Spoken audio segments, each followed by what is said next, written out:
The universe operates on principles we understand: physics, chemistry, the fundamental laws of cause and effect. But what happens when a doorway opens between two realities, and two versions of humanity, separated by dimension and destiny, find themselves staring across the void at each other? What happens when the first starship to carry Earth's name into the cosmos arrives not among the stars it knows, but in the middle of someone else's apocalypse? This is that story. The Enterprise NX-01 had been running a deep-range survey mission along the Delphic Expanse's outer boundary when the anomaly appeared. Not on sensors first, on instinct.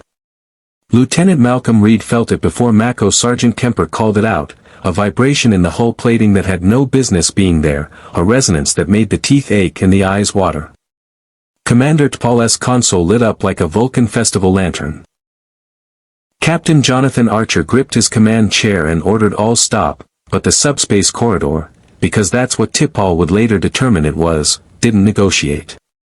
It swallowed them whole. For 11 seconds, the NX-01 ceased to exist in any conventional sense. The crew described it differently depending on who you asked.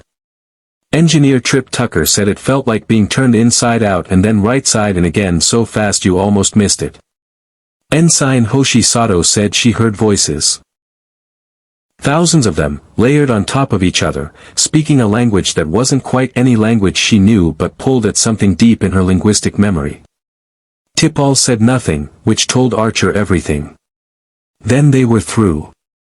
The view screen resolved from static to stars. Familiar constellations rearranged into wrong configurations, the stellar cartography immediately flagging a navigation error so profound that the computer simply stopped processing and waited for a human to tell it what to do next.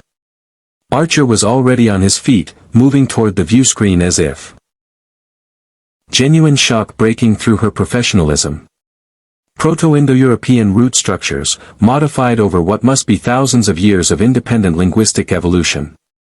Captain, these people, whoever they are, they're human. The bridge went quiet. Trip Tucker, who had come up from engineering the moment the anomaly hit, stood in the doorway with a hydrospanner still in his hand and an expression that cycled through disbelief, wonder, and deep concern in about 2 seconds flat. Human. Out here. Human enough, Hoshi said. I can communicate. Not perfectly, not yet, but enough. Archer made the only decision a man like him could make. He straightened his uniform jacket, an unconscious habit, the physical act of assuming the weight of command, and turned to Reed. Power up phase cannons. Defensive posture only. Travis, get us between those civilian ships and the attackers. Best speed. Ensign Mayweather's hands were already moving. Aye, Captain. Hoshi. Open a channel to those military vessels. Let's introduce ourselves. As the NX-01 accelerated toward the battle, T'Pol raised one precisely calibrated eyebrow. Captain. We have no knowledge of the political situation, the nature of this conflict, or the intentions of either party. Intervention may have consequences we cannot anticipate. Noted, Archer said. He watched a second freighter take a direct hit, watched escape pods scatter into the dark like burning sparks. But I'm not going to sit here and watch people die while we figure out the paperwork. If you want to see more characters and ships cross into strange new universes, hit that subscribe button and drop the name of a crossover you'd want to see in the comments below. Live long and prosper. The channel opened. Hoshi began to speak. Proximity would make it make sense. T'Pol. Where are we? Unknown, Captain. A pause that, from a Vulcan, carried weight. Sensor readings are consistent with normal space, but stellar positioning does not correspond to any charted region within our database. We are not in the Delphic Expanse. We are not, by any measurable parameter, in the galaxy as we know it. Archer let that land. He was good at letting impossible things land without flinching. It was, arguably, his greatest qualification for command. Then Reed's voice cut across the bridge like a phase cannon discharge. Captain. I'm reading vessels. Multiple vessels. Bearing 047, Mark 12. And, a beat. They're under attack. The view screen shifted to Reed's targeting display, and the scale of what they were looking at took a moment to fully register. Not one or two ships in a skirmish. A fleet. Dozens of vessels of wildly varying design, civilian transports flying alongside military warships in desperate formation, being pursued and harassed by sleek, aggressive craft unlike anything in Starfleet's recognition database. The attackers moved with mechanical precision, coordinating without the calm chatter that biological crews required. Their weapons were energy-based, powerful, and they were being used without hesitation against what appeared to be, based on hull configuration and energy readings, ships carrying thousands of civilians. Hoshi, Archer said quietly. Are you picking up any communications from those vessels? Sato had both hands on her console, her expression the focused, almost trance-like concentration she wore when she was doing the thing she did better than anyone alive. Receiving, Captain. It's close. The language structure is close to something. Give me 60 seconds. Archer gave her 30, because the attacking craft had just destroyed a civilian freighter and the debris field was still expanding. It's derived from ancient Earth languages, Hoshi said. The voice that came back through the comm system was not the voice of a man who trusted easily. It was low, measured, and carried the particular weight of someone who had been making impossible decisions for so long that impossibility had become routine. It asked, in colonial standard that Hoshi was already parsing with remarkable speed, a single question: identify yourself and state your intentions. No greeting. No reciprocal introduction. Just the clean, direct demand of a military commander who had learned that pleasantries were a luxury the dead couldn't afford. Hoshi translated with minimal editorializing, the way Archer liked it. He leaned toward the comm and spoke clearly, giving her the cadence she needed to work with. This is Captain Jonathan Archer of the Earth ship Enterprise. We just arrived in your region of space under circumstances we don't fully understand ourselves. We have no hostile intentions. We're moving to assist your civilian vessels.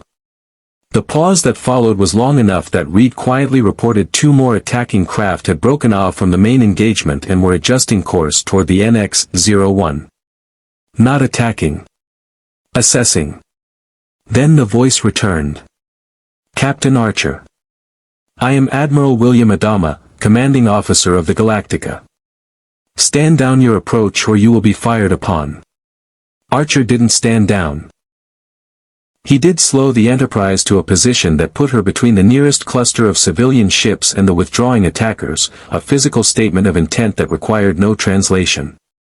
The attacking craft, Cylons, though Archer didn't know that word yet, held their new course, neither advancing nor retreating, studying the unfamiliar vessel with the patient computational curiosity of machines that had all the time in the universe. Admiral, Archer said, I understand you have no reason to trust me. But those craft that just broke off toward us, they stopped their attack on your people the moment we moved into position. I'd call that useful, whatever else I am. Another pause. Shorter this time. Hold your position, Enterprise. Do not approach Galactica without clearance. Any aggressive action will be met with lethal force. Understood, Archer said. And then, because he was Jonathan Archer and he couldn't quite help himself, for what it's worth, Admiral, we're on your side. We just got here. On the Galactica's CIC, Admiral Adama lowered the handset and looked at Colonel Saul Tigh with the expression of a man revising his threat assessment in real time. Tigh, whose threshold for wonder had been burned away by exhaustion and loss and a revelation about his own nature that he still hadn't fully processed, squinted at the Draughty's display showing the unfamiliar ship and said what he always said when the universe produced something new and confusing. It could be a silent trick. It could, Adama agreed. He studied the Enterprise's profile on the display. The ship was smaller than he'd expected, smaller than most colonial military vessels, certainly smaller than a Battlestar. But its energy signature was unlike anything in the Colonial database, and the way it had moved, the speed and precision of its intercept course, spoke to propulsion technology that his engineers would want to look at very closely. "Get me Starbuck. I want a Viper patrol around that ship close enough to read the hull markings." What Kara Thrace found when she pulled alongside the Enterprise in her Viper Mark 7 would later become one of the most repeated stories in the fleet. She came in fast and aggressive, the way she did everything, expecting either a silent trap or some kind of elaborate deception. What she found instead was a ship that looked, and she would struggle to articulate this in her debrief, earnest. There was no aggression in its lines, no predatory geometry. It had weapons, she could see the emitter ports, but they were proportioned like tools rather than primary design features. Someone had built this ship to go places, not to destroy things. She keyed her calm, Galactica, Starbuck. The bogey is, it's not Cylon. I don't know what it is, but it's not Cylon. Back on the Enterprise, T'Pol had been running continuous scans since their arrival and was now delivering findings in the precise, unhurried tone she used when the findings were deeply alarming and she wanted to ensure Archer had full context before reacting. The civilian fleet numbered 41 vessels. They were carrying, by life sign estimate, approximately 39,000 people. 39,000. Trip Tucker sat down heavily in the jump seat beside the engineering station. "That's T'Pol, that can't be right. The margin of error in my estimate is plus or minus several hundred individuals," T'Pol said. "The figure is correct." Archer stood very still at the center of the bridge. He was doing the math that T'Pol had already done, arriving at the conclusion she had already reached, and feeling the weight of it settle onto him like a physical thing. 39,000 people. Fleeing. Pursued. Running from something that had, by any reasonable extrapolation from what he'd just witnessed, killed everyone else. "Hoshi," he said quietly. "How's your Colonial standard coming?" "Good enough to ask questions," she said. "Good enough to understand the answers." "Good." Archer straightened. "Because I think we need to understand exactly what happened here before we take another step." Through the view screen, the Cylon raiders held their distance, watching the strange new ship with mechanical patience, transmitting everything they observed back to the hybrid, back to the resurrection ships, back to the minds that were already calculating what Jonathan Archer and the NX-01 might mean for their plan. They had not yet decided whether he was an obstacle or an opportunity. The shuttle pod made the crossing alone. Archer had offered to come himself, had, in fact, insisted on it until T'Pol and Reed had presented a united front of Vulcan logic and British stubbornness that he didn't have the energy to dismantle. The compromise was a three-person team, Archer, T'Pol, and Hoshi, in Shuttle Pod 1, unarmed except for the sidearms they wore openly as a statement of honesty rather than threat. No concealment. No tactical advantage. Just three people crossing the void between two ships as a gesture of good faith. The Galactica was enormous up close. Archer had been aboard Vulcan vessels that carried more raw tonnage, but there was something about the Battlestar's profile that communicated mass in a way pure numbers couldn't capture. She was scarred, deeply, extensively scarred, with the particular damage pattern of a ship that had been in continuous combat for a sustained period. Hull plates had been patched with materials that didn't quite match. Weapon batteries showed improvised repairs. She was a warship that had been loved back into fighting shape by people who had no other choice, over and over again, and the evidence of that love and that necessity was written into every weld. The landing bay was cavernous and smelled of fuel and metal and the particular human scent of too many people in too little space under too much stress. A full armed escort was waiting. 20 Marines, Archer didn't know the Colonial term yet, in body armor with weapons that T'Pol quietly assessed as chemically propelled projectile firearms, effective at close range, likely lethal against NX-01's crew given the absence of personal shielding technology. Archer smiled at them anyway. The officer leading the escort was a young woman with a clipboard and the guarded expression of someone executing orders she wasn't entirely sure about. She introduced herself as Lieutenant Anastasia Duala and led them through corridors that hummed with a mechanical rhythm. Different from Enterprise's, deeper, more industrial, the sound of a ship built for endurance rather than elegance. Admiral Adama met them in his quarters rather than the CIC, a choice Archer recognized as deliberate. The CIC was the nerve center of the fleet's defense. Bringing strangers there required a level of trust that hadn't been established. His quarters were neutral ground, personal enough to suggest openness, private enough to maintain control of information. The Admiral was older than his voice had suggested. Not elderly, still clearly a physically capable man, but worn in the way that long command wore people, particularly command under catastrophic circumstances. He looked at Archer with eyes that had been assessing threats and opportunities for so long that the two had become indistinguishable, and gestured to the chairs across his desk with the economy of motion of someone who had stopped wasting energy on ceremony. Captain Archer. Not a greeting. An acknowledgement. Admiral Adama. Archer sat. T'Pol remained standing, which Adama noted without comment. I want to start by saying that I understand you have no reason to trust us. Whatever I tell you, you'll verify independently and you should. But I'd like to at least give you accurate information to verify. Adama's expression shifted fractionally. It was, Archer would later reflect, the closest thing to approval the Admiral offered at first meeting. Go ahead. Archer gave him the short version: Earth, Starfleet, the subspace anomaly, the complete absence of any navigational reference point that would tell them where or, in some fundamental sense, when they were. He left nothing out and embellished nothing. Hoshi translated with the fluid precision she'd been refining since the first comm exchange, her colonial standard improving almost visibly in real time. Adama listened without interrupting. When Archer finished, the Admiral was quiet for a long moment.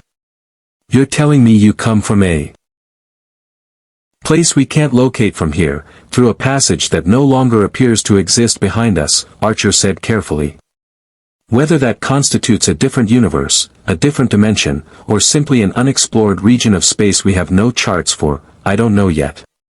My science officer is working on it. T'Pol, who had been conducting quiet sensor sweeps since they entered the ship, spoke for the first time. Admiral. I have been analyzing your vessel's power systems and cross-referencing with the energy signatures of the attacking craft we observed. The attackers employ a form of artificial intelligence integrated directly into their weapons platforms and, I believe, into humanoid biological forms as well. She paused with the precise timing of someone who understands that the next sentence requires preparation. This is not a hypothesis. My sensors are detecting synthetic neural pathway signatures in several individuals currently aboard this vessel. The silence that followed was absolute. Adama's face underwent a controlled but visible transformation, not surprise, Archer noted, but confirmation of a fear so deeply established that hearing it stated plainly by a stranger carried its own particular horror. You can detect them, Adama said. His voice had dropped half a register. With modification to my scanning protocols, yes, T'Pol said. The synthetic signatures are distinct from biological neural patterns at the quantum level. It would require approximately 4 hours to calibrate a reliable detection system. Adama stood. He moved to the small viewport in his quarters and looked out at the fleet strung across the darkness like the last embers of a fire. When he turned back, the calculation in his eyes had shifted into something that wasn't quite hope. Hope was too fragile a word for what survival looked like after this long, but was adjacent to it. Captain Archer, he said. I think we need to have a longer conversation. The longer conversation lasted 6 hours.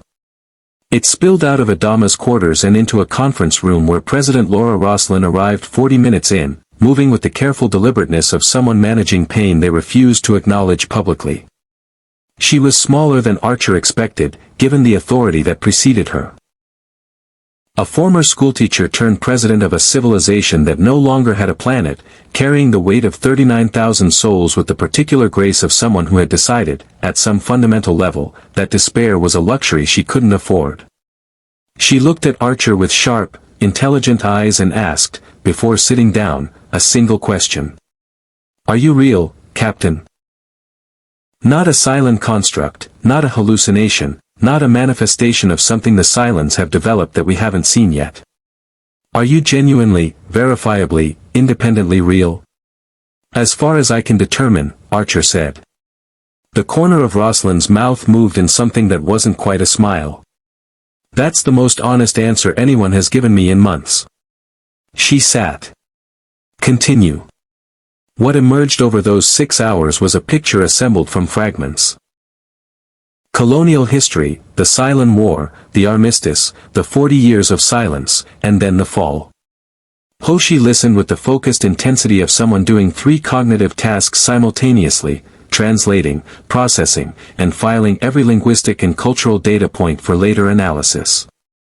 T'Pol recorded everything with her scanner while maintaining the expression of composed attention she used when she was deeply, genuinely disturbed by what she was hearing. 12 colonies. Billions of people. Gone in hours. Archer had faced loss before, the Shindy weapon, Earth nearly destroyed, crew members whose names he carried. But the scale of what the Colonials described existed in a different category of human tragedy, one that required a recalibration of every assumption about what survival meant and what it cost. The mistranslation happened in the 5th hour, and it nearly ended everything.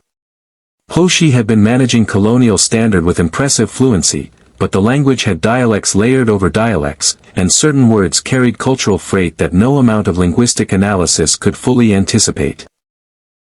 Colonel Tai, who had been sitting at the far end of the conference table with his arms crossed and his expression conveying the specific variety of hostility reserved for things he didn't understand and therefore didn't trust, asked a direct question about the Enterprise's weapons capability. Archer gave an honest answer about phase cannons and spatial torpedoes. Hoshi translated. Something in the translation. A tonal marker, a word choice, a grammatical construction that carried connotations in Colonial Standard she hadn't yet mapped, landed wrong. Very wrong. Tai was on his feet before the sentence finished, and the 2 Marines at the door had their weapons leveled before anyone fully understood what had shifted.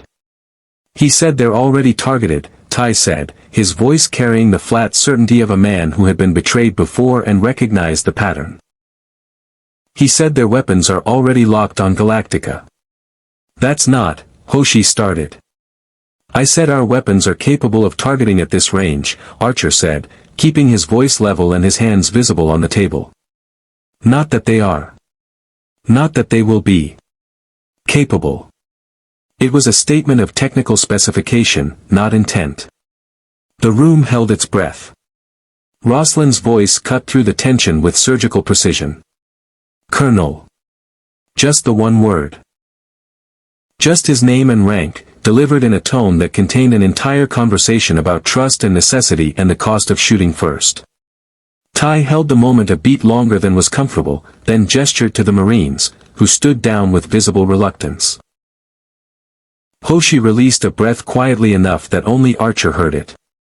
She was already mentally reconstructing the translation, identifying the word that had carried the wrong freight, filing it away with the intense professional focus she applied to every mistake she made exactly once.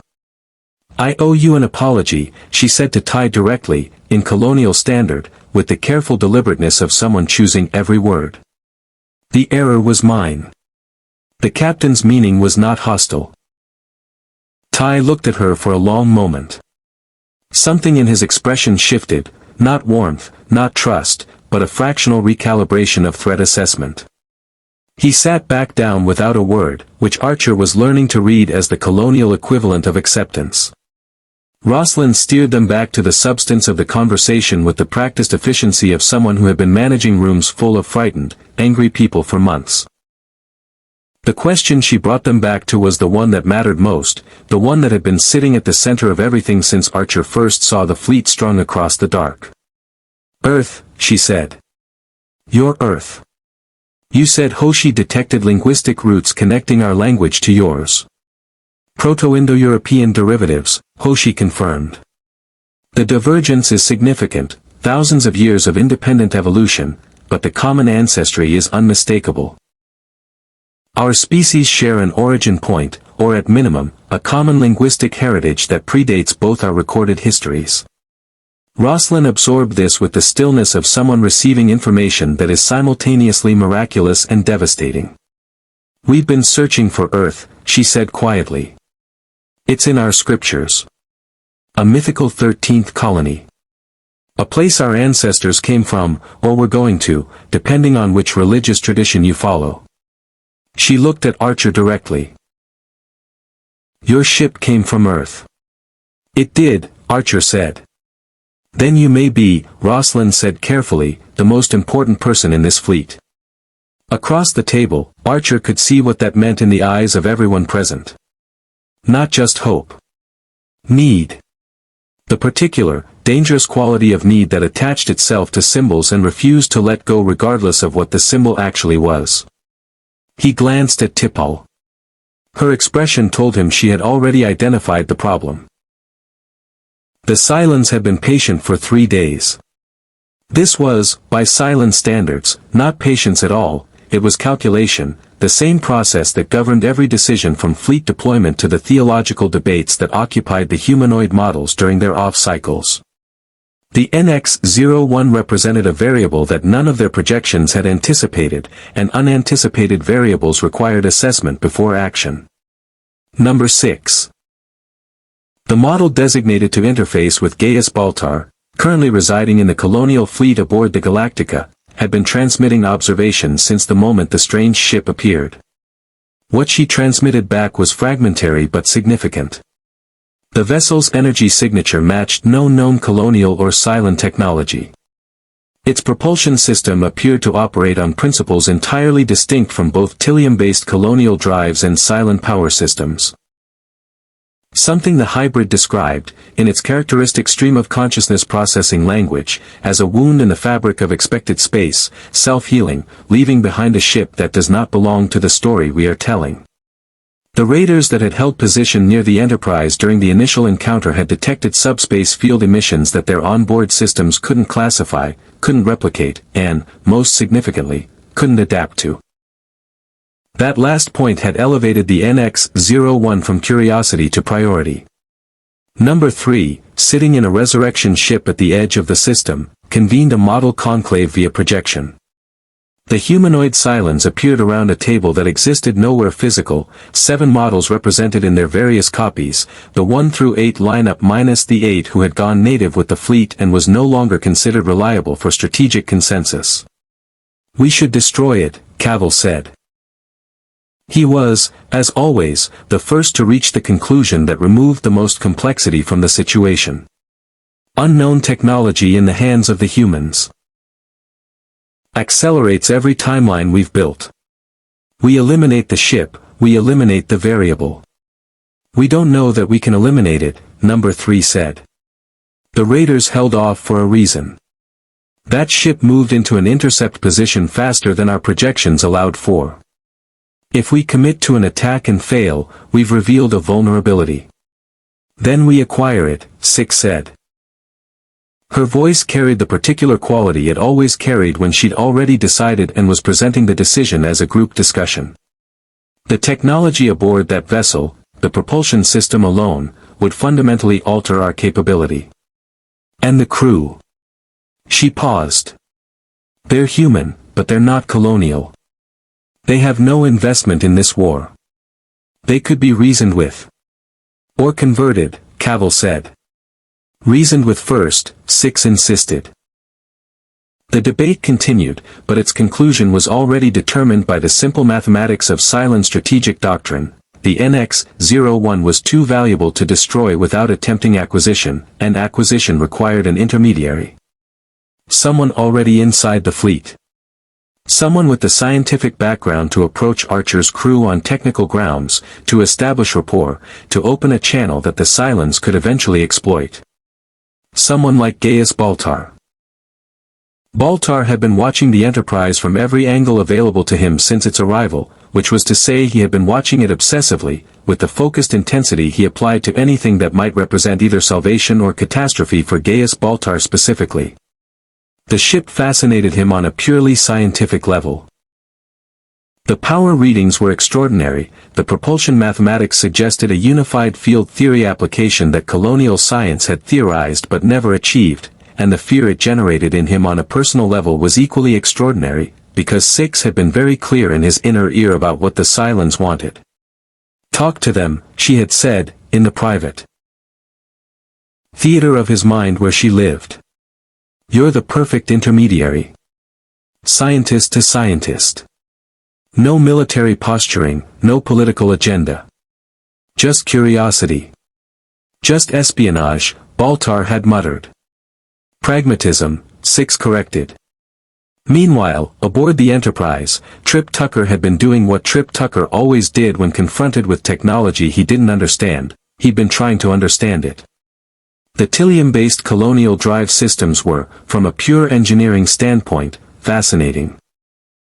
A completely different solution to the problem of energy generation, using an ore that had no equivalent in any mineral database the NX-01 carried. He'd requested, through Hoshi, permission to tour the Galactica's engineering section, and Adama had granted it with the calculation of a man who understood that information exchange was a two-way street. What Trip found troubled him more than the Tilium itself. The colonial ships were exhausted. Not just battle-damaged. Exhausted in the deep mechanical sense of systems pushed beyond sustainable operational parameters for months without adequate resupply. He walked through the Galactica's engineering section with a colonial engineer named Figursky who had the hollow eyes of someone running on will and caffeine and the stubborn refusal to acknowledge that the ship he loved was dying by degrees.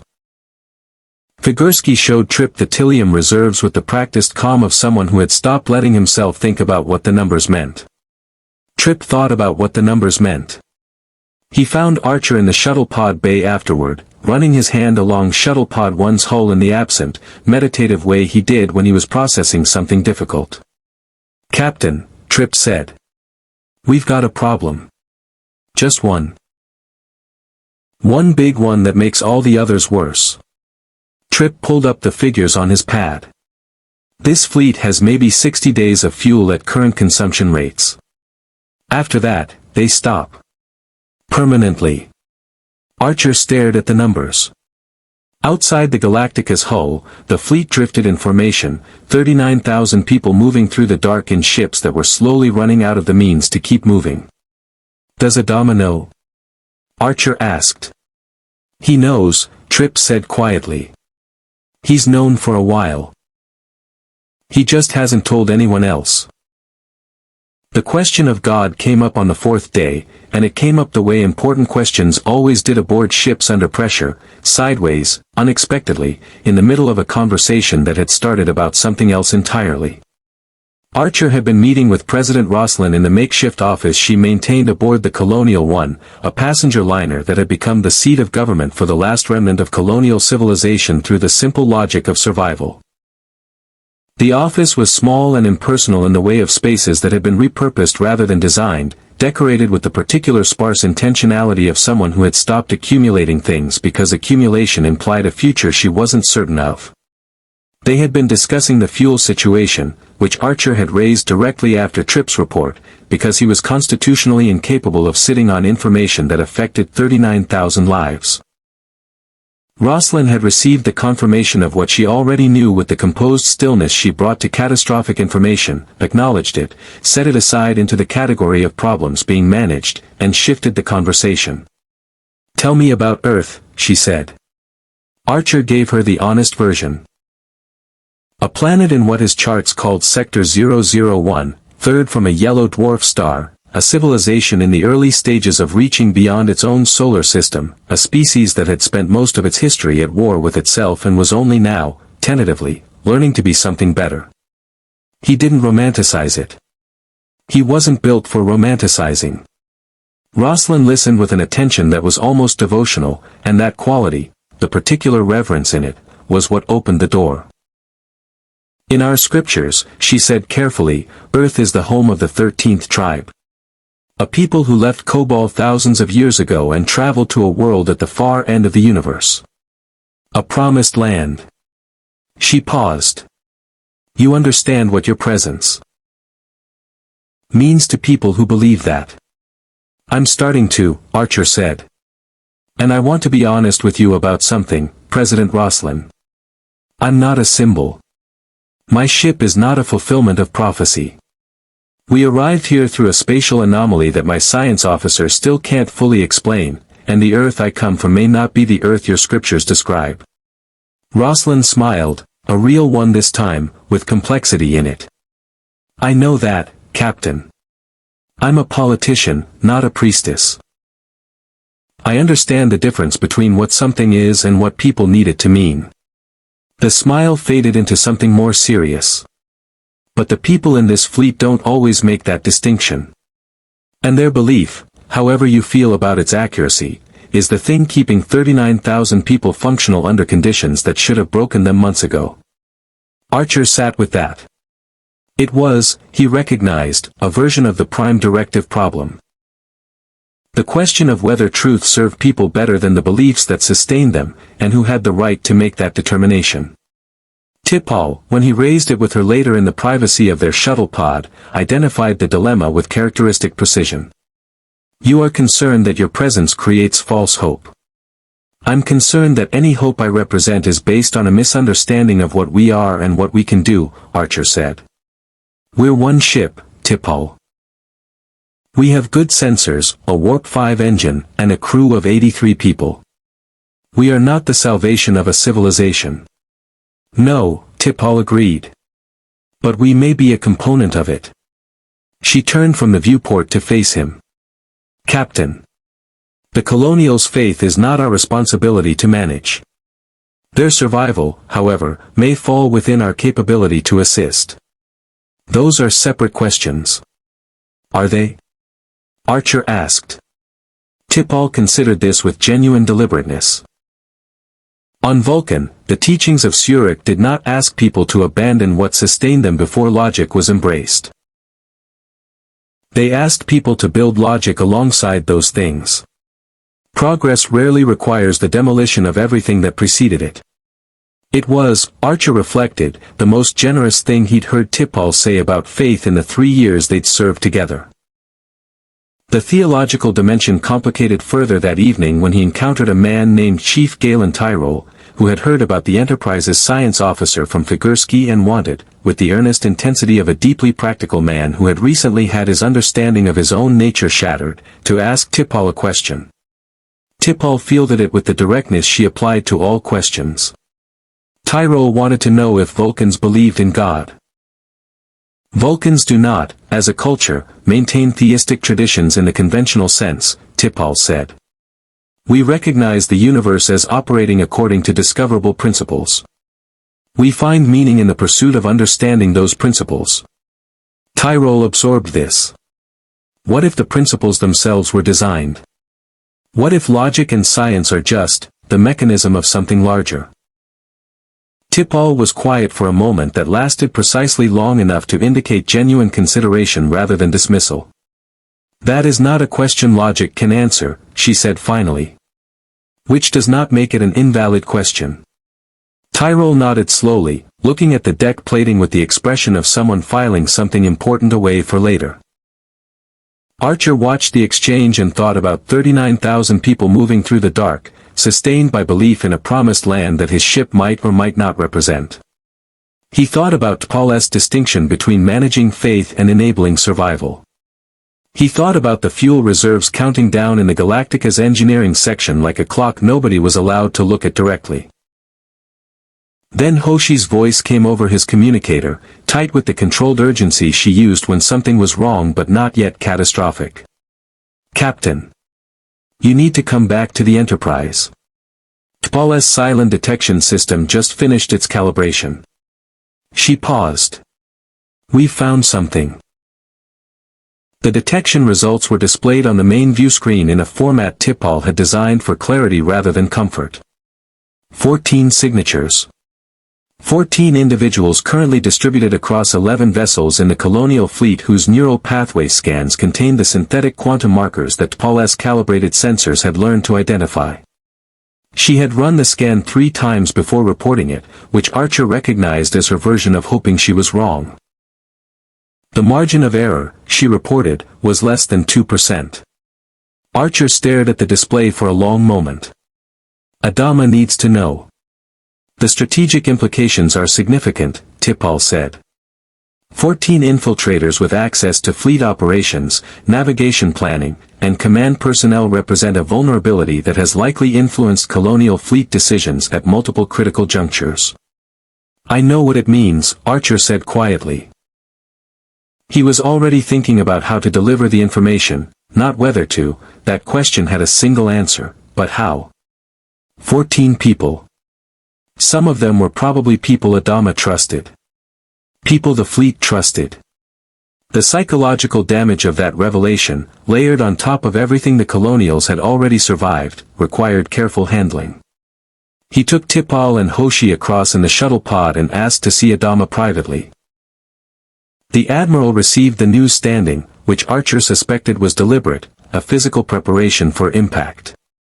He listened to T'Pol's explanation of the detection methodology without interrupting, examined the list of signatures and their associated vessel locations with the careful attention of a man committing details to memory, and then stood very still for a moment that contained multitudes.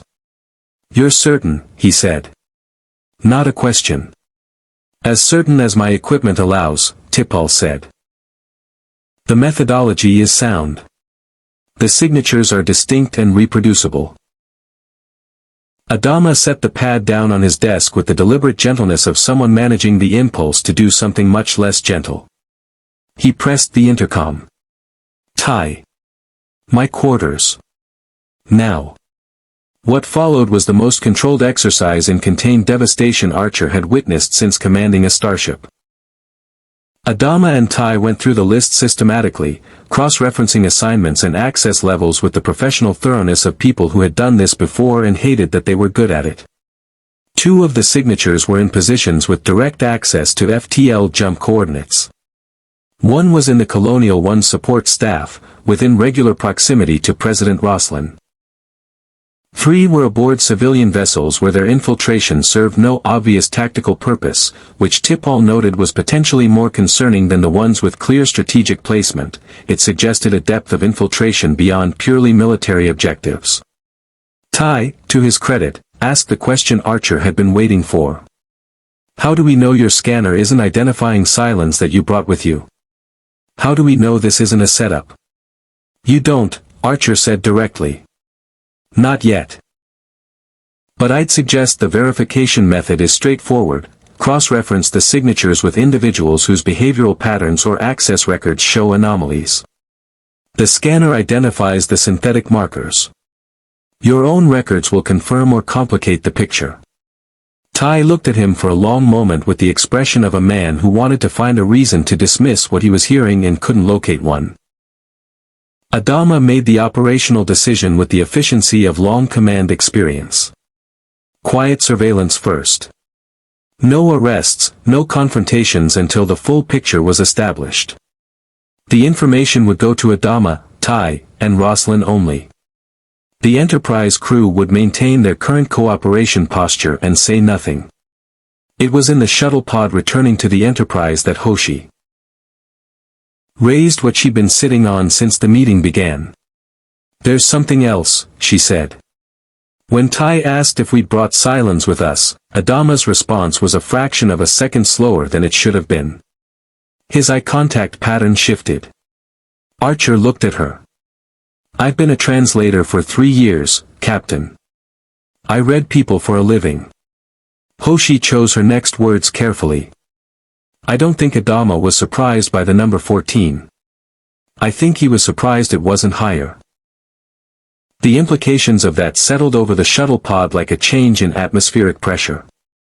Back aboard the Enterprise, Trip had spent the day doing what the fuel crisis demanded, running the mathematics of possibility through every configuration he could construct. The NX-01's own fuel situation was stable, their matter-antimatter reactor didn't touch Tilium and wouldn't for the foreseeable future. But 60 days was 60 days, and the question of what happened to 39,000 people at the end of 60 days had been occupying the part of his brain that refused to leave problems alone. He'd found something.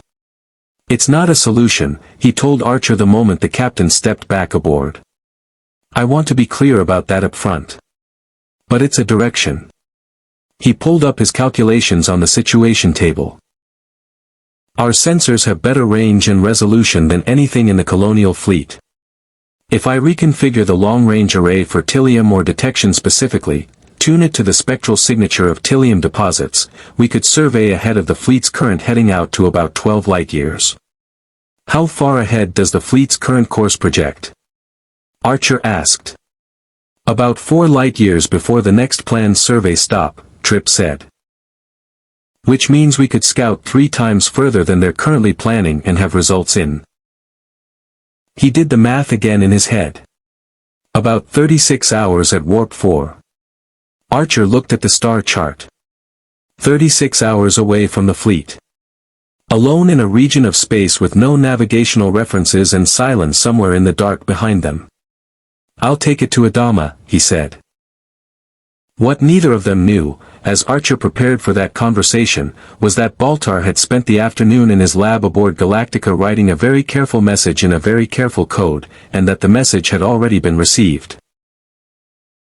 The message Baltar sent was elegant in its construction, which was the most dangerous thing about it.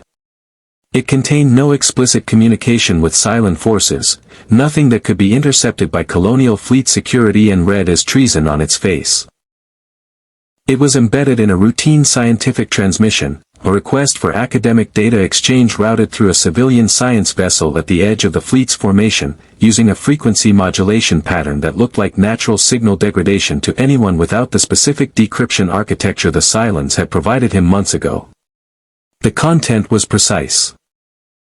The Enterprise's approximate weapons capability, power output readings, crew complement, and most critically, the existence of T'Pol's Cylon detection system and its operational parameters. The last item was what the Cylons had been waiting for. Number 6 received the transmission aboard the resurrection ship and felt something that the humanoid models debated calling satisfaction.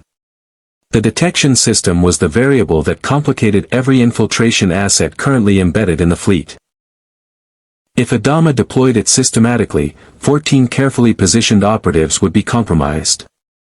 But now they knew its range, its methodology, and its limitations. They knew it required a stationary scan of approximately 40 seconds per individual at close range. They knew it couldn't sweep an entire fleet simultaneously. They knew how to work around it. Cavill convened the model conclave within the hour. His position had shifted. Not toward restraint, but toward a more surgical application of force. "We don't destroy the ship," he said, with the air of someone making a significant concession. "We take the detection technology. We eliminate the crew. We present the vessel to the fleet as a recovered asset and use the resulting confusion to accelerate the infiltrators' primary objectives." "And Baltar?" Six asked. "Has served his purpose," Cavill said. About what Baltar knew and who he was communicating with was worth more than the satisfaction of an arrest. It was Ty who raised the operational consequence that nobody wanted to examine directly. "If Baltar has been transmitting our position and the Enterprise's capabilities," Ty said, "then the Cylons know about the detection system. And if they know about the detection system, our 14 friends scattered through the fleet are going to be activated before we can roll them up quietly." He looked at Archer. "Your scouting mission just became a liability. The moment your ship leaves this fleet, we lose the only sensor platform that can find them fast enough to matter." Archer absorbed this. The survey mission had been approved, the fleet's course was already being adjusted to optimize for the regions his long-range sensors would cover. 39,000 people needed that Tilium survey. The fuel clock was still running. "There's a middle option," Tripp said from the corner of the room where he'd been listening with his arms crossed and his engineer's brain running parallel calculations. All eyes turned to him. "We go, but we leave behind a modified sensor relay. I can build it from components we have aboard. It won't have the full range of TPAL-S calibration, but it'll be good enough to flag the synthetic signatures at close range. Mounted on a Viper, have your pilots run rotating patrols past every vessel on the list. You'll have coverage without us. Ty looked at the relay specifications Trip roughed out on a pad with the expression of a man evaluating something he didn't want to admit was a good idea. How long to build it? 18 hours, Trip said. Build it, Adama said. The 18 hours that followed were the most operationally dense the Enterprise crew had experienced since the Shindy mission. Trip worked without sleeping, which was not unusual for Trip. Reed reconfigured the NX-01's tactical systems for independent operation. Six's expression moved through something complicated. He's useful beyond this. His access to Roslin, his scientific credibility with the Enterprise crew. His usefulness is contingent on his continued cooperation, Cavil said flatly. Which is contingent on him not being discovered. The detection system makes discovery inevitable if he remains in proximity to it. He looked around the conclave table. We move within 72 hours. Coordinate with the assets aboard the civilian vessels. When the Enterprise leaves the fleet on the survey mission. How do you know they'll leave? Free asked. Because they're explorers, Cavil said, with the particular contempt he reserved for qualities he found inexplicable. It's what they do. Aboard Galactica, the discovery of Baltar's transmission happened through a chain of events that owed more to human intuition than technological detection. Hoshi had been conducting daily language sessions with Duala, an arrangement that had evolved from translation necessity into something approaching genuine exchange, two communications officers comparing notes across a civilizational divide with the professional camaraderie of people who understood that language was infrastructure. During one of these sessions, Duala mentioned offhandedly that Dr. Baltar had been requesting unusually specific technical data about the Enterprise from the science liaison roster. The specific nature of the requests, power output figures, sensor range parameters, crew rotation schedules, wasn't something a pure academic curiosity would generate. It was the shape of an intelligence brief. Hoshi brought it to Archer within the hour, and Archer brought it to Adama with the directness that had become the operating standard between them. Adama listened, pulled Ty into the conversation, and made the decision to place Baltar under quiet surveillance rather than immediate detention, the same calculus he'd applied to the Cylon infiltrators. Information. During the survey mission, running scenarios for every threat profile T'Pol had identified from Cylon weapon signatures. Hoshi completed a Colonial Standard Reference database comprehensive enough that any crew member could manage basic communication in an emergency. T'Pol spent the 18 hours doing something she described as threat projection modeling and which Archer recognized as her version of worry. She found him in the launch bay at hour 16, standing beside Shuttle Pod 1 with the distant expression he wore when the weight of a situation had fully landed. "Captain," she said. "The survey mission is tactically sound. The relay system is adequate for the fleet's immediate protection needs. The fuel crisis represents a genuine existential threat that outweighs the risks of temporary separation from the fleet." "I know," Archer said. "Then what is it?" Archer was quiet for a moment. Baltar's transmission told them about the detection system. Which means whatever they're planning it around the gap. He looked at the shuttle pod. "We leave, and they move. We stay, and the fleet runs out of fuel." He turned to T'Pol. "You know what the worst part is? Adama already knows this. He made the call anyway. Because the alternative is certain," T'Pol said. "The fuel is finite. The Cylon threat, while severe, contains variables. He's gambling 39,000 lives on our sensors finding Tilium in 36 hours." "Yes," T'Pol said simply. "And you would do the same." Archer looked at her. She met his eyes with the steady, unflinching regard she reserved for statements she considered self-evidently true. He didn't argue. At hour 18, Trip delivered the relay with 12 minutes to spare, and the Enterprise broke from the fleet at warp 4 into the unmapped dark ahead. They found the Tilium at hour 22. It was a moon orbiting a gas giant in an unremarkable system 4 light-years ahead of the fleet's projected course, a barren, cratered body with subsurface deposits that Trip's reconfigured sensors flagged with the particular enthusiasm of someone who had been staring at empty readings for 22 hours and needed the universe to cooperate. The deposits were substantial. More than substantial. T'Pol's preliminary assessment suggested enough Tilium to sustain the Colonial Fleet at current consumption rates for approximately 3 years, with disciplined rationing potentially extending that figure significantly. Archer allowed himself 30 seconds of relief. Then Reed's console lit up and the 30 seconds ended. "Captain.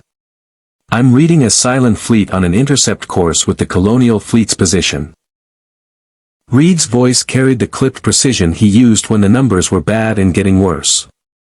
"Base stars. I'm counting 4, with radar complement consistent with a full assault configuration.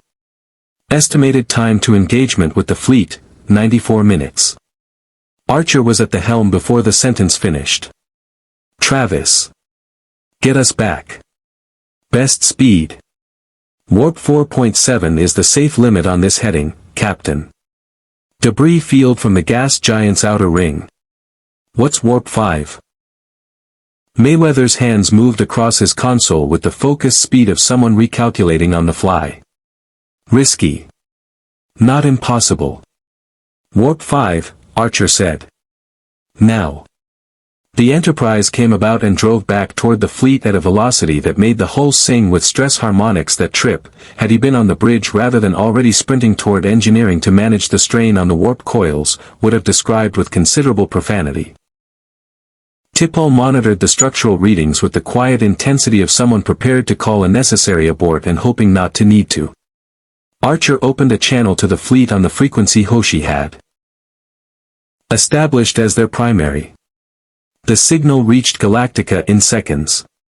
Adama's voice came back immediately. He'd been in the CIC, which meant he'd been expecting something, which meant the relay was working and had already given him partial warning. "For base stars," Adama said, not as a question. 4. 90 minutes, maybe less at their current speed. "Admiral, we found your Tilium. We'll transmit coordinates the moment this is resolved. But right now we fight," Adama said. The simplicity of it, the complete absence of any alternative in his voice, was one of the most purely military things Archer had ever heard. The Enterprise dropped out of warp 12 minutes ahead of the Cylon fleet's arrival, sliding back into formation with the Colonial Fleet to find it already moving. Adama had spent the warning time well. The civilian vessels were being pushed into a compressed formation at the fleet's core, the tightest defensive geometry possible. Galactica and her escort warships were deploying in a screen formation, Vipers launching in waves, the practice choreography of a crew that had been doing this since the fall and had bought every day of survival since with the same combination of skill and refusal to accept the alternative. Reed was already running tactical assessments. "Captain, our phase cannons won't penetrate a base star's primary hull at standard range. We'd need sustained fire at close quarters, which puts us inside their point defense envelope." A pause. "However, their radars appear to operate on a targeting system calibrated for colonial vessel signatures. We may have a brief window before they recalibrate to engage us." "How brief?" "Based on their adaptation behavior during our first encounter, possibly 4 to 6 minutes. 4 to 6 minutes. Archer turned it over. "Then we use those minutes." "Malcolm. Target their radar launch bays. If we can reduce the number of raiders they're deploying into the engagement, we give the Vipers better odds." "Aye, Captain." What followed was unlike any engagement the Enterprise crew had trained for. Colonial warfare operated at scales and with a ferocity that made the skirmishes of the Delphic Expanse look contained. The 4 base stars entered weapons range and opened fire simultaneously, the coordinated precision of a machine intelligence that processed targeting solutions in microseconds. Galactica took the first volley across her port flight pod and answered with everything she had, her gun batteries laying down a defensive pattern that was, Archer recognized with genuine awe, extraordinarily effective given what she was working with. The Enterprise drove into the raider swarms. Reed's targeting was precise and relentless, phase cannon fire tracking across raider formations with the systematic thoroughness of a man who had been waiting his entire career for a target-rich environment and intended to make the most of it. The raiders, as predicted, took several minutes to recalibrate, during which the NX-01 operated with near impunity against them, breaking up attack runs, scattering formations, forcing the Cylon coordination algorithm to continuously revise its tactical picture. Tripp's relay had done its work. The 14 Cylon infiltrators had been identified and detained in the 18 hours before the Enterprise departed, not all smoothly, not without incident. 2 had attempted to reach communication equipment before security teams reached them, but contained. The assault had been planned around the assumption that those assets would be active during the attack, would be able to sabotage FTL drives and disable defensive systems from within at the critical moment. Without them, the Cylon assault plan had a structural flaw running through its center. Adama, who had known about structural flaws in Cylon plans before and understood how to exploit them, pressed the advantage the moment he recognized it. The Galactica drove directly at the nearest base star. Not a defensive maneuver. Not a retreat to buy time for a jump calculation. A direct, full-speed assault on the nearest Cylon capital ship, her gun batteries firing continuously, Viper squadrons riding her flanks in close escort, the entire movement carrying the particular quality of a commander who had decided that the time for survival arithmetic was over and the time for something more decisive had arrived. Starbuck Squadron hit the base star's upper landing pod simultaneously with Galactica's main battery salvo, and the resulting secondary explosions cascaded through 3 decks of the Cylon vessel before its damage control systems could isolate the failures. The remaining 3 base stars recalculated. They jumped away. Not a retreat in the human sense, Cylons didn't experience retreat the way humans did. It was a tactical revision, a recognition that the engagement parameters had shifted beyond the projected outcome range. They would return with revised calculations. They always returned. But they left. The CIC erupted. Not with cheering, the Colonial Fleet had been through too much for uncomplicated celebration, but with the particular release of people who had been holding their breath for 90 minutes and could finally let it go. Adama stood at the center of it with his hands clasped behind his back and looked at the Draughty's display showing the clear space where 4 base stars had been, and allowed himself one slow breath. Aboard the Enterprise, Archer leaned back in his command chair and looked at his crew. Reed running post-engagement diagnostics with professional thoroughness, Mayweather rolling his shoulders and exhaling, Hoshi with her eyes closed for just a moment, T'Pol recording everything with the composed efficiency of someone who processed relief through documentation. Damage report, Archer said. Hull stress from the Warp 5 run is within manageable parameters, T'Pol reported. Phase cannon emitters 2 and 4 require recalibration. No crew casualties. Archer nodded. Then he opened the channel to Galactica. Admiral. We have Tilium coordinates to transmit. Adama's voice came back, and in it, beneath the command discipline and the exhaustion and the weight of everything, was something that might have been. If you were listening carefully, the way Hoshi always listened, the sound of a man who had just been given 3 more years. Send them, Captain. The Tilium moon was designated New Providence by a vote of the quorum of 12. Nobody asked Archer if he minded the symbolism. He didn't. The name was theirs to give, they had earned it in ways that made questions of nomenclature feel very small. The mining operations began within 48 hours of the battle, colonial vessels moving into orbit around the gas giant's moon with the organized efficiency of a civilization that had been improvising its own survival for long enough that improvisation had become expertise. The fuel reserves climbed for the first time since the fall, and the psychological effect of that single upward trend on 39,000 people was something no sensor could measure but everyone aboard every ship could feel. Archer spent those 48 hours doing the thing he'd been avoiding since the first day. He sat with the navigation data T'Pol had been compiling since their arrival. Every stellar observation, every sensor sweep, every scrap of astronomical data that might triangulate their position relative to anything they recognized, and worked through the mathematics with her in the quiet of the Enterprise's situation room with 2 cups of coffee going cold between them. The conclusion they reached was not a surprise. It was the conclusion T'Pol had reached on day 2 and had been waiting for Archer to be ready to hear. The subspace corridor that had brought them here was gone. Not dormant, not sealed, structurally dissolved, the spatial geometry that had produced it no longer present in any detectable form.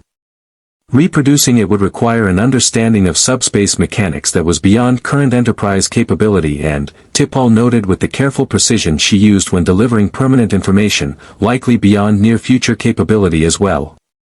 They were not going home by the route they had arrived. Whether another route existed was a question that remained open. Archer carried this to Adama in the Admiral's quarters on the 3rd day, in the same chairs where their first real conversation had happened, with the same quality of direct exchange that had defined everything between them since. He told the Admiral what the mathematics showed. He told him that the Enterprise was, for the foreseeable future, exactly where she was.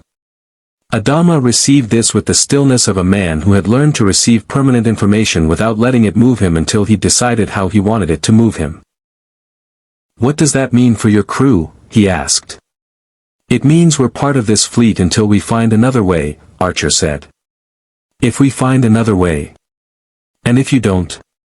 Archer looked at the viewport.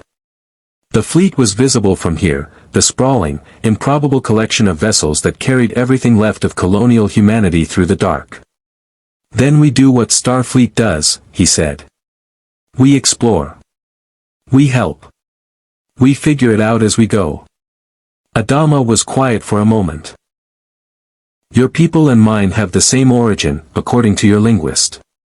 That's what the data suggests."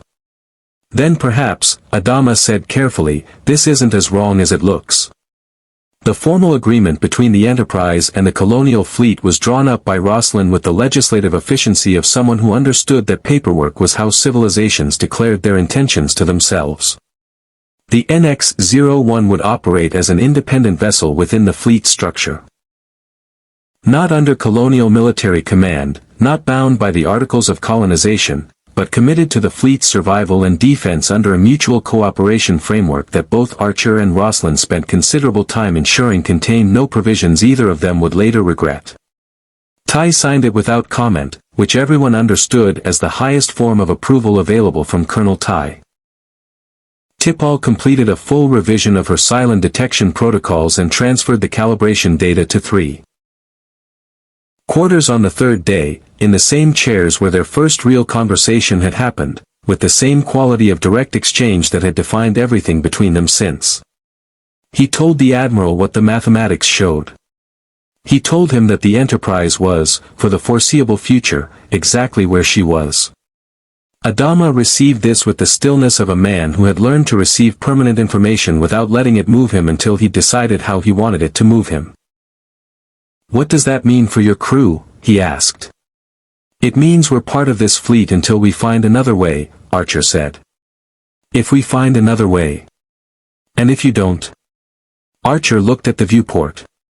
The fleet was visible from here, the sprawling, improbable collection of vessels that carried everything left of colonial humanity through the dark. "Then we do what Starfleet does," he said. "We explore. We help. We figure it out as we go." Adama was quiet for a moment. "Your people and mine have the same origin, according to your linguist. That's what the data suggests." "Then perhaps," Adama said carefully, "this isn't as wrong as it looks." The formal agreement between the Enterprise and the Colonial Fleet was drawn up by Roslin with the legislative efficiency of someone who understood that paperwork was how civilizations declared their intentions to themselves. The NX-01 would operate as an independent vessel within the fleet structure. Not under colonial military command, not bound by the Articles of Colonization, but committed to the fleet's survival and defense under a mutual cooperation framework that both Archer and Roslin spent considerable time ensuring contained no provisions either of them would later regret. Ty signed it without comment, which everyone understood as the highest form of approval available from Colonel Ty. T'Pol completed a full revision of her Cylon detection protocols and transferred the calibration data to 3. It had been about accumulating enough days to find the next thing that bought more days. On the evening of the 7th day, Archer stood on the Enterprise's catwalk above the warp engine and looked down at the plasma conduits running their steady blue fire through the heart of his ship. He thought about home, Earth, Starfleet, the mission he'd been pulled away from mid-sentence by a subspace corridor that hadn't asked his permission. He thought about T'Pol's mathematics and the dissolved corridor and the open question of whether another route existed somewhere in the unmapped dark ahead. He thought about 39,000 people who had been looking for Earth for months and had found, instead, a ship that came from there. It wasn't the answer to their prayers. It wasn't the fulfillment of their scriptures or the end of their journey or the salvation that belief had been promising them through the long dark. It was one ship, 83 people, and a commitment to the principle that you helped the people in front of you with what you had, and you trusted that the doing of it was its own justification. Jonathan Archer had built his career on that principle. He supposed he could build whatever came next on it too. The Enterprise NX-01 never found its way home through the same door it had entered. What it found instead was something that neither Starfleet doctrine nor colonial scripture had language for, a purpose that existed in the space between two humanities, stitched together by necessity and sustained by choice. The Tilium of New Providence bought the fleet 3 years. T'Pol's detection protocols dismantled the Cylon infiltration network piece by piece over the months that followed. Reed's tactical innovations changed the calculus of every engagement the combined force faced. And Hoshi's linguistic work quietly laid the foundation for something that would take generations to fully understand, the documented proof that humanity was older and more widespread than either civilization had known, and that the universe had, in its indifferent way, been arranging this meeting for a very long time. The Cylons returned, as they always did. The fleet moved, as it always had. The search for Earth continued, though its meaning had shifted. It was no longer purely a destination but a direction, a way of organizing hope into something that could survive contact with reality. Archer logged it simply, in the plain language he preferred for things that mattered most: we didn't find our way back. We found something else. I'm not certain the universe made a mistake. Whether the corridor would open again, whether Earth lay somewhere ahead in the unmapped dark, whether two branches of humanity could build something neither had managed alone, those questions remained open. They were, Archer had learned, the best kind. Live long and prosper. More stories await.